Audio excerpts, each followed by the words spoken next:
Wow.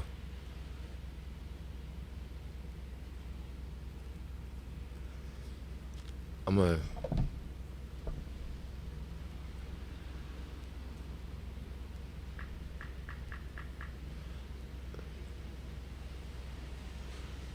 just seeing that it was a shooting and police involved shooting. Winnebago County Sheriff's deputy in a police involved shooting.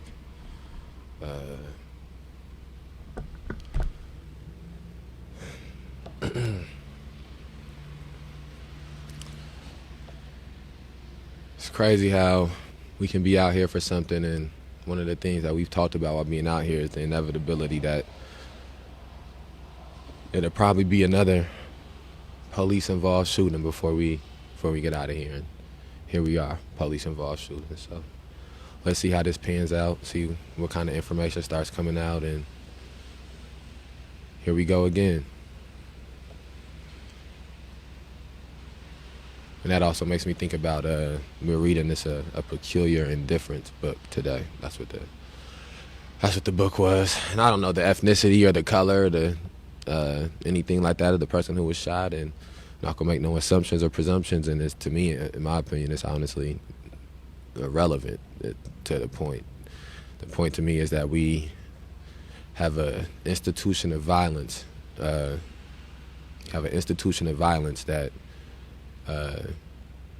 we've allowed to permeate throughout the city, permeate throughout cities, permeate throughout counties, and violence begets violence. So when you try to deal with societal problems with violence, it begets more violence. And this police-involved shooting makes me think about the multiple shootings in general that have taken place in the city thus far this year. A young man that I went to high school with was murdered this year. Shooting.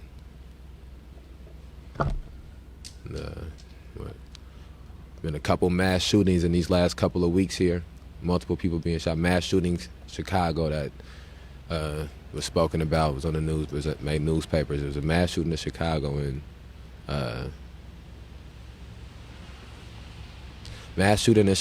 and they were speaking about how they only sent like one ambulance, like 7, 8 people were shot or something like that. Only sent one ambulance. So I sit here and knowing that this is going to be a long week that we have ahead of us here, and I seen the sirens as the sirens was flying through here earlier today. We had Terry reading, so we actually got you can see in the back of here, and here in the back of here is Terry's reading earlier today, the sirens flying through here. And so it begins the media race, the press conferences, the propaganda, the criminalizations, the stigmatizations, the cycle begins again.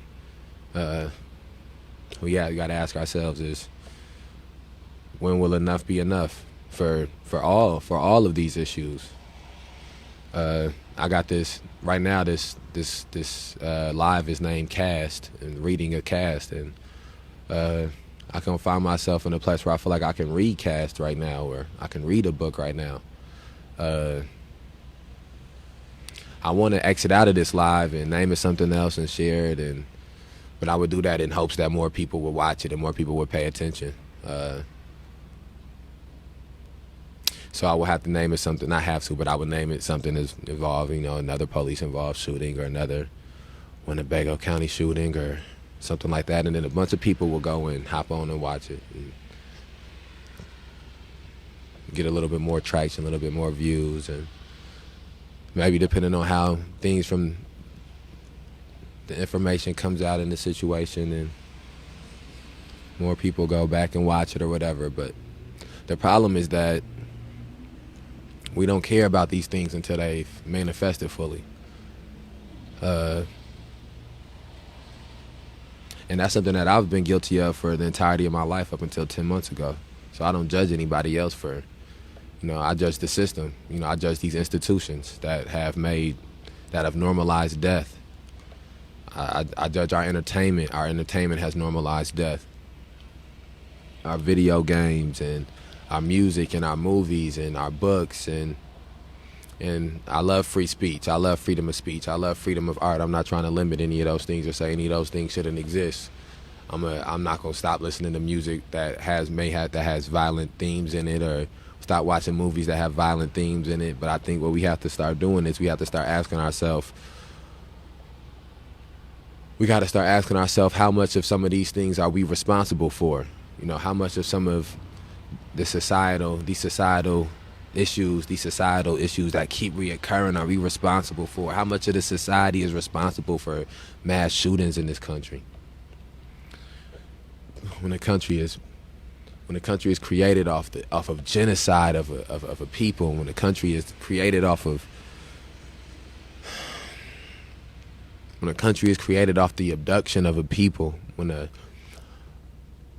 country is created off of the exploitation and the oppression of a people, what does that do to the people who created the country? You know, I think that's one of the things that, I think until reading this book, reading these last few days, it didn't really resonate with me. But what does that do to you? You know, when you dehumanize, somebody was saying that to me. He was saying how being jail guards, it dehumanizes the jail guards too, you know. And so I got to think to myself, you know, as I'm going through and reading these books about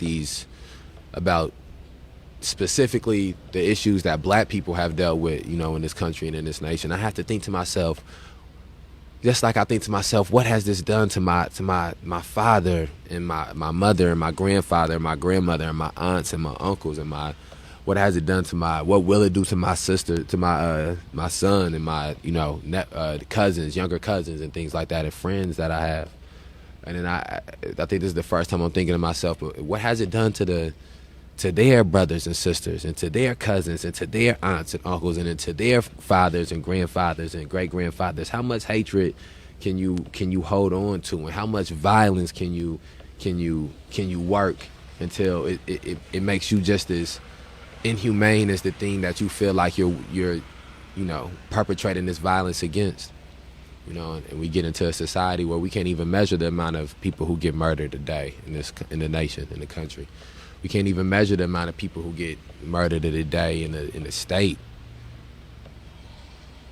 We get to that point where we can't even understand the number. It's to a point where most people wouldn't even believe, you know, that there's not anything written in human nature or ingrained in humanity that says that certain amount of people got to murder each other every day. A certain amount of violence has to take place. It's nothing that says that. It's not, you know, we live in, and that's the problem with things becoming normalized. When things become, you know, in my opinion, when things become normalized, it makes it so that you stop being able to envision life without those things taking place and occurring. And it makes it so that you accept it happening.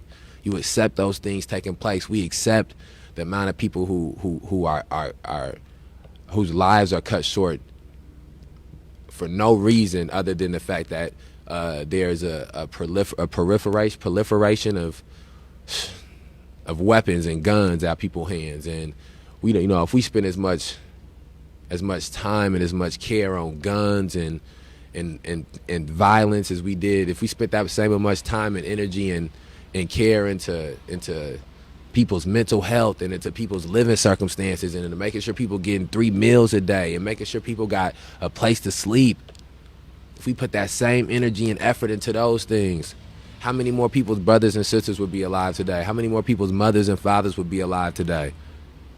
If the same amount of money that was being put on imprisoning people was being put on empowering people, how much stronger of a society, as a culture, of a country will we be? It's no strength in divisions. It's no strength, you know. And that's one of the other things that, you know, violence creates that doesn't get spoken about a lot, is violence creates division. You can't have unity in violence. Once violence happens, violence is polarizing. It forces you to pick a side. It forces you to pick where you stand. It pits people against each other. That's the nature of violence. And how can we even imagine about trying to save the planet, save the atmosphere of the planet, or send people into space or to Mars, or do any of these things, and we can't even find a way to have a society where it isn't dog eat dog, where it isn't kill or be killed, where it isn't violent workings.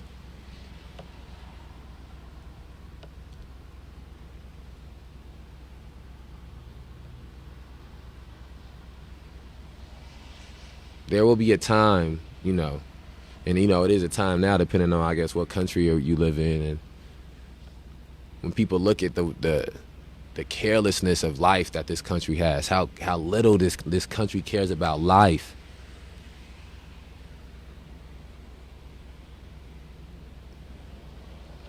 And that comes from the roots. That comes from when you create something off of death.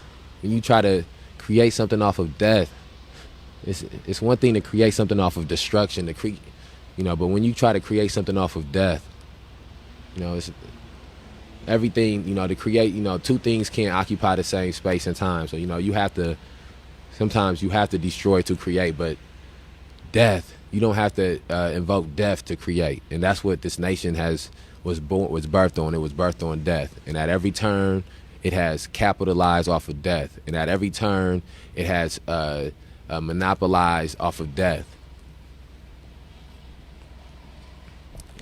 And that's one of the things that I realized this summer, is that it took death.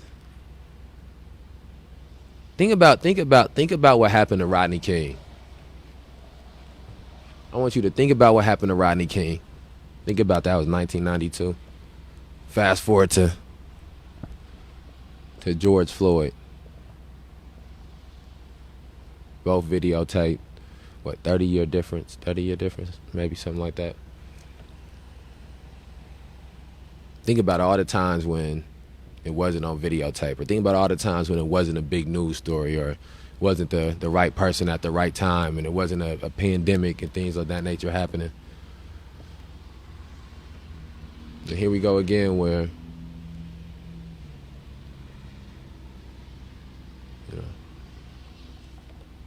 the cycle begins.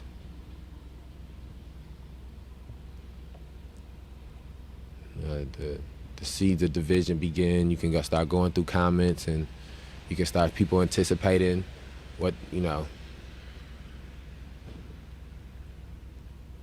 all from the seeds of violence.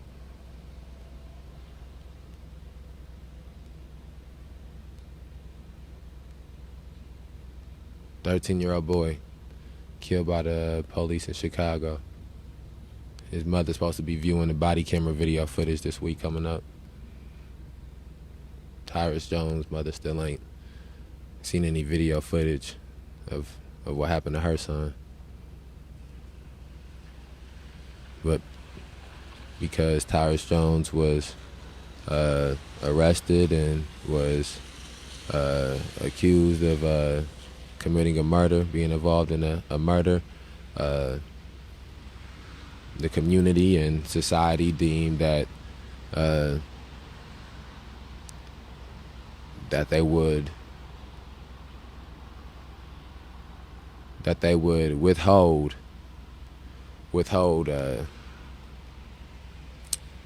that they would continue with business as usual. I guess that's what the word I'm looking for. That not withhold, but they decided, they would continue with business as usual, which is, I may say now, I may say that it was because of,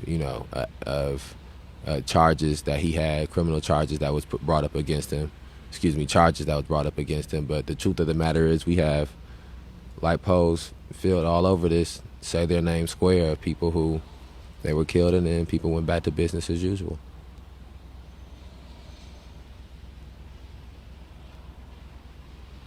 The society is set up in a manner in which, if you don't go back to business as usual, you will be ostracized from the society. You got to go back to work. You got to make sure you paying rent, paying electricity, got in the car, gas in the car, work a certain amount of hours. You want to make sure you don't go crazy, so you got to, go out, party, hang out, kick it, find some type of entertainment, maybe go out of town, fly, travel, because of the fact that you're so caught up into this system. And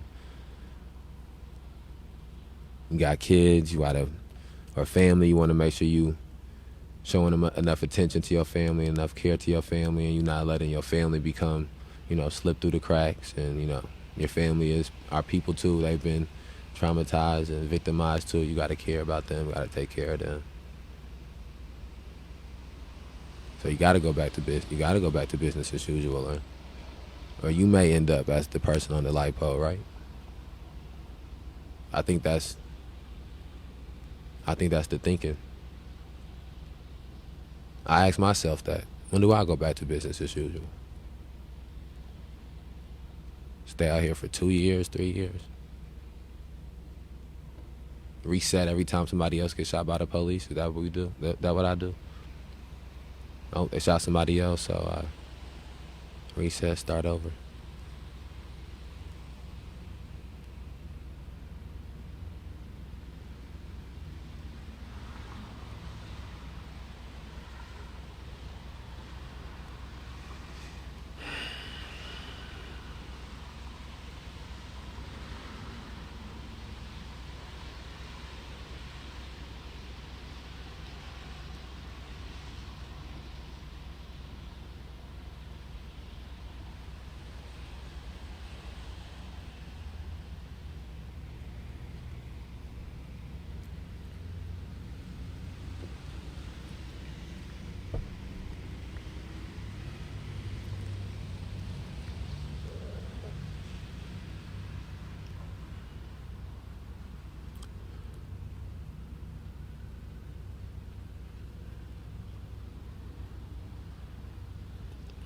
Be safe out there if you're in the streets tonight.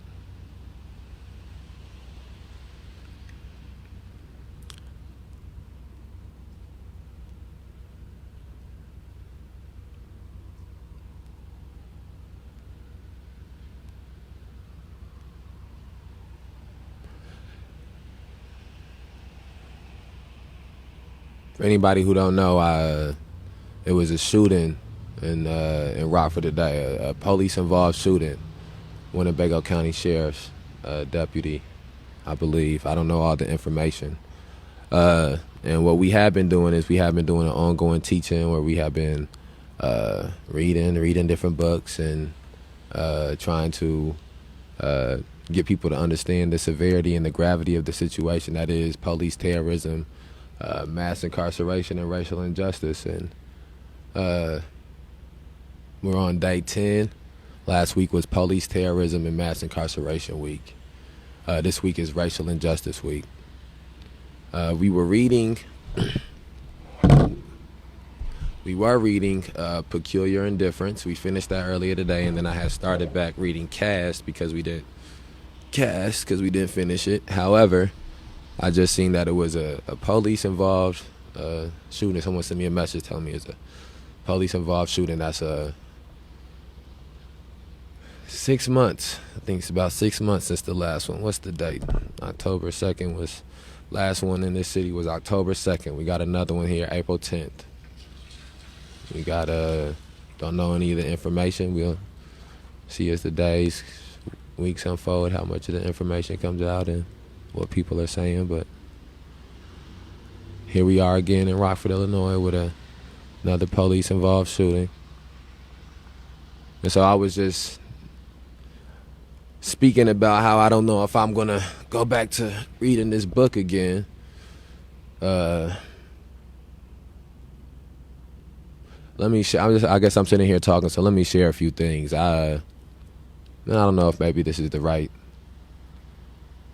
time, but I just want to speak openly.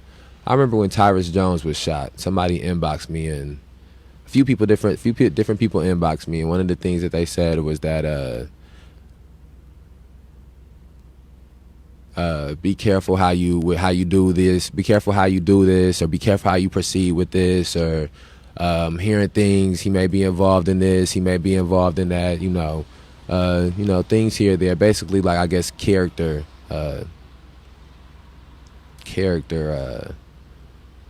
People giving their opinion of giving what they've heard about his character or something like that. I don't know. I don't know exactly what all of these things were derived in. But I bring that up to say that it was the first time I was on this end of this, where we were trying to be involved or be organized or try to figure out what we can do to try to to help, or to just be involved with finding some solution for this, help this family or help this young man or find the truth, help the city, help the community, And so, so people said that to me, but that was irrelevant to me.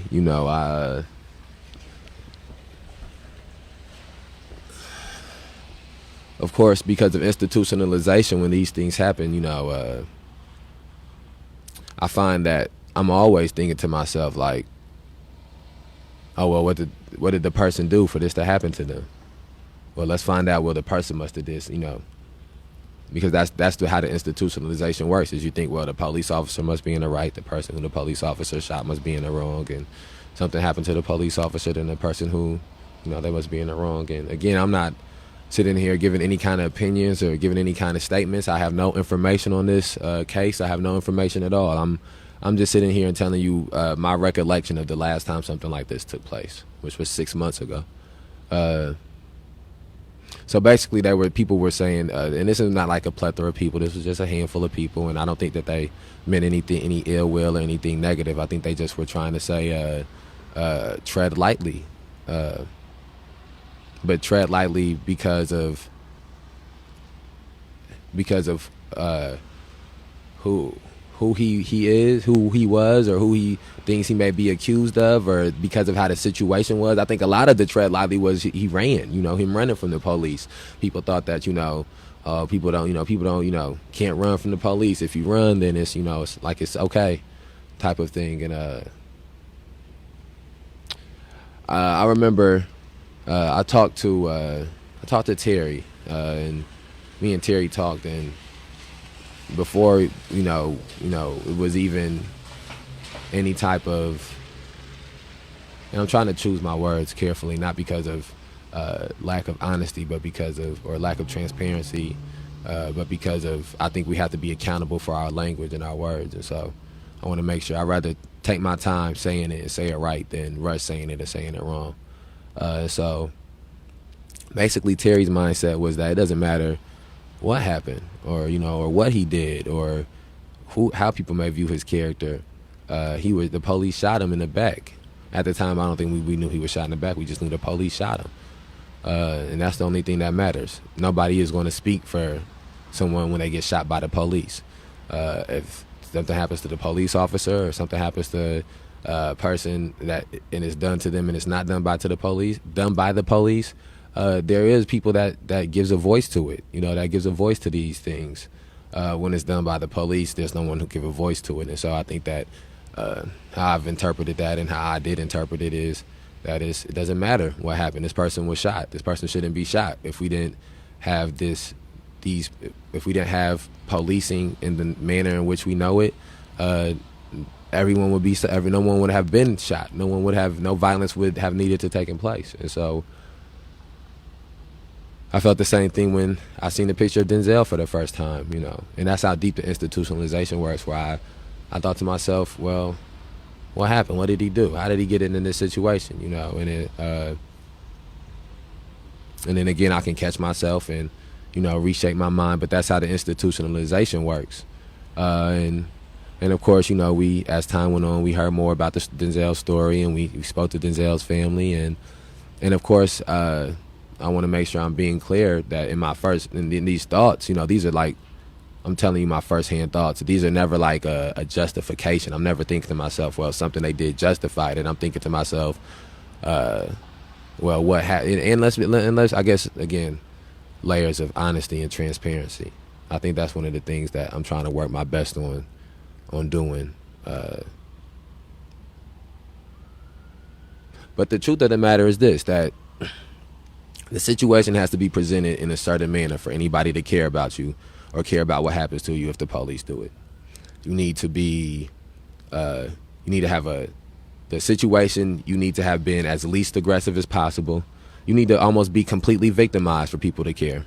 Completely victimized. If at any point you defend yourself, or at any point you use any type of survivor mentality or something like that, the justification kicks in. If any type of fight or flight instance is used, justification kicked in. The reason that people feel the way, in my opinion, one of the reasons that people feel like this about George Floyd is because George Floyd was laying on his back and handcuffed.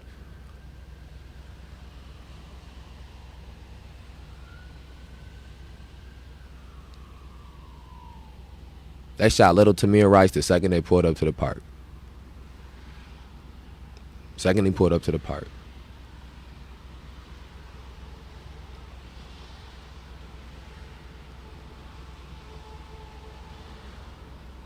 And so I feel bad for the family of whoever this man is, because there will be a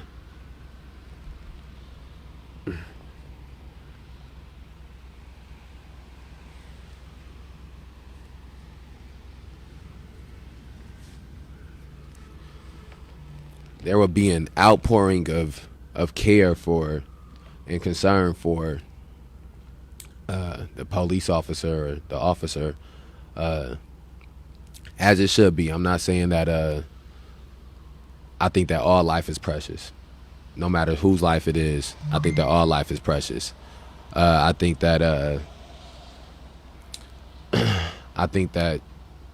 the problem is that we exist in a space in which we don't value the person's life if they don't agree with us, or if they're in a opposite belief pattern as us.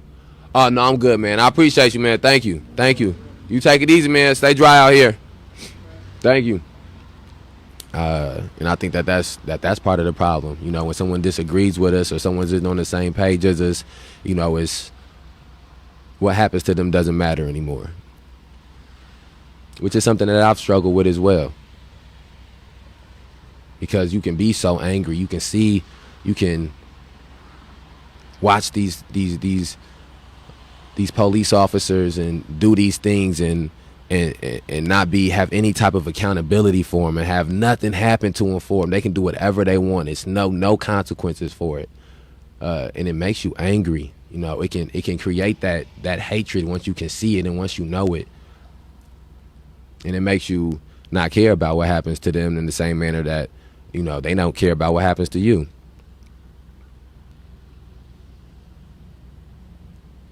But I think that's them winning.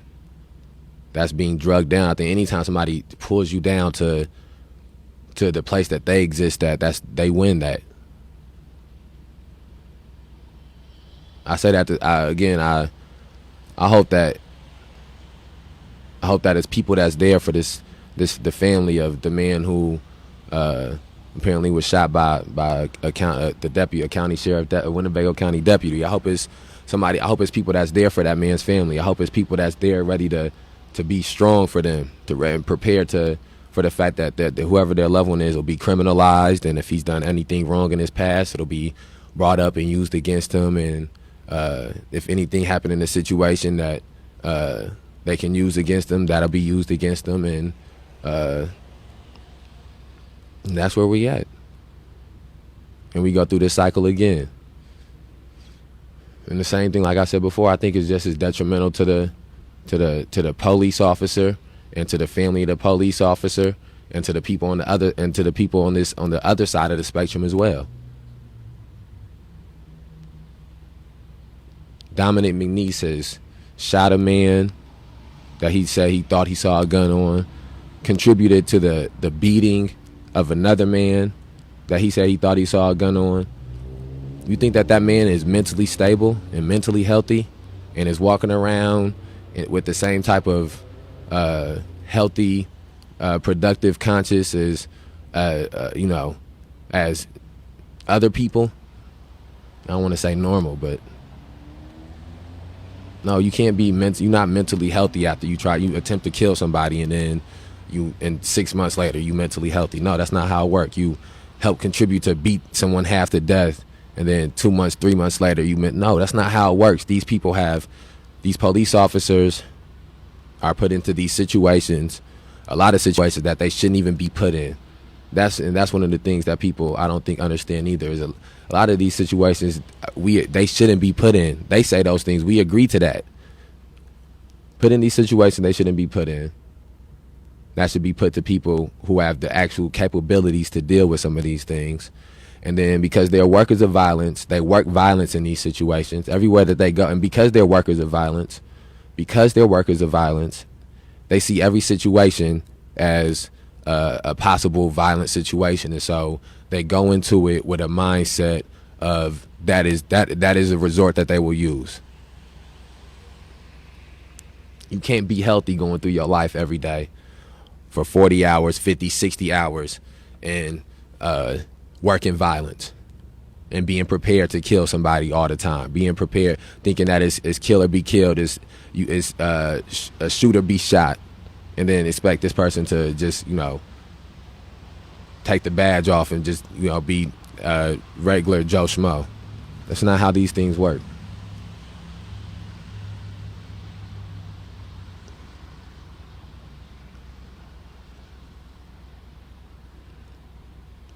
So where we at? What time is it? We are at 9:40. 9:40, and I could name this live something else, but I think I'll leave it like this. Leave it named this. Leave it like this. This in this car. Man, you'll never know who be in these cars. Let's see if it's any. I'm gonna see if it's any updates. This news story.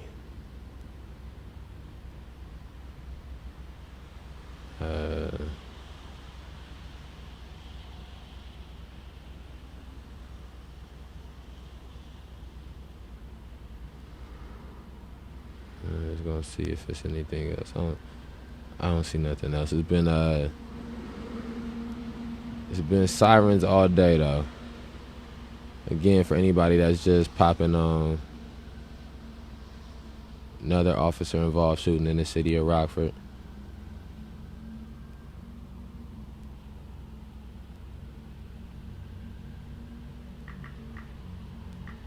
I'm just seeing if it's any new information anywhere.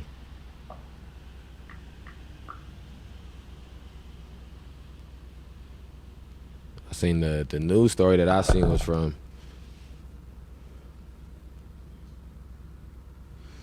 Rockford Register Star.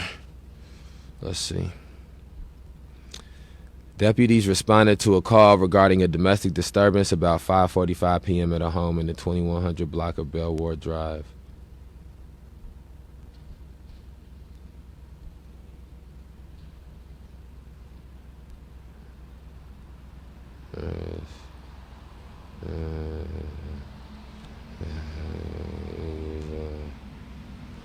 Respond to a call regarding a domestic disturbance.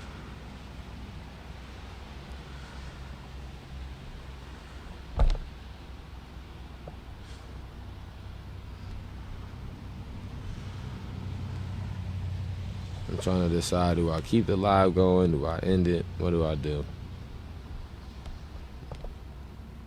I don't think I'm reading.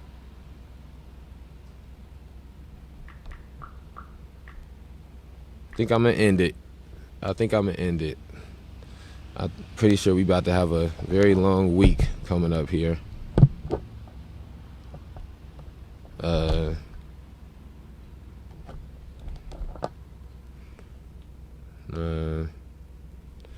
Yeah, I think I'm gonna end it. I think it's gonna be a long week coming up. It's 2 hours. I don't even know if we got I don't even think I got the next book here. All right, I'm gonna end it.